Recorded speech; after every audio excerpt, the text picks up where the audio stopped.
ನಾವಿರೋದು green line ಟ್ರಾವೆಲ್ಸಲ್ಲಿ ಮಂತ್ರಾಲಯಕ್ಕೆ ಹೋಗ್ತಾ ಇದ್ದೀವಿ. ನಮ್ಮದು already second time green line ಟ್ರಾವೆಲ್ಸಲ್ಲಿ. ಆ green ambience and clean beds ತುಂಬ ಕಂಫರ್ಟೇಬಲ್ ಫೀಲ್ ಆಗುತ್ತೆ ಟ್ರಾವೆಲ್ ಮಾಡೋಕ್ಕೆ. ನಮಗಿದ್ರ ಕಾಸ್ಟ್ ಆಗಿದ್ದು ₹1,100 ಏನೋ ಬೀಳ್ತು. ವೀಕೆಂಡ್ಸಲ್ಲಿ ಹೋಗ್ತಾ ಇರೋದ್ರಿಂದ. ವೀಕ್ ಡೇಸಲ್ಲಿ ಹೋದರೆ ನೀವು ಬರೀ 800 900 ಸಿಗುತ್ತೆ. ಏನಿದು ಮೆಸ್ಸಿ ಆಗಿದೆ ಅನ್ಕೋಬಿಡಿ. ನಾವು ಆಲ್ರೆಡಿ ಎತ್ತಿದ್ದೀವಿ. ಈಗ ಟೀ ಬ್ರೇಕಿಗೆ ಅಂತ ನಿಲ್ಲಿಸಿದ್ರು, ನಾವೇ ಬಂದು ಕೂತ್ಕೊಂಡು. ಈಗ ಸೀಟ್ಸ್ ಎಲ್ಲ ತುಂಬ ಕಂಫರ್ಟಬಲ್ ಆಗಿದೆ. ಹೊರಗೆ ಕುಂತ್ಕೊಳ್ಳೋಕ್ಕೆ ಒಂದು ಬೆಡ್ಶೀಟ್ ಕೊಡ್ತಾರೆ, ಒಂದು ದಿಮ್ ಕೊಡ್ತಾರೆ. ಸೇಫ್ಟಿ ಪರ್ಪಸ್ಗೆ ನಾವು ಬ್ಯಾಗ್ನ ಇಲ್ಲೇ ಇಟ್ಕೊಂಡಿದ್ದೀವಿ. ಒಂದೇ ಬ್ಯಾಗ್ ತಂದಿರೋದು.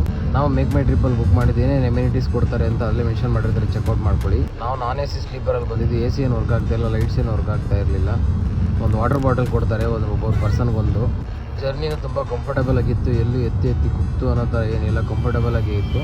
ಆ್ಯಂಡ್ ಮೇನ್ಲಿ ಇದು ಪೇಯ್ಡ್ ಪ್ರಮೋಷನ್ ಅಲ್ಲ, ಓನ್ ರಿವ್ಯೂ ಮಾಡಬೇಕು ಅನ್ನಿಸ್ತು, ಮಾಡಿದೆ. If you are planning for Mantralaya, try once Green Line Travels. Thank you.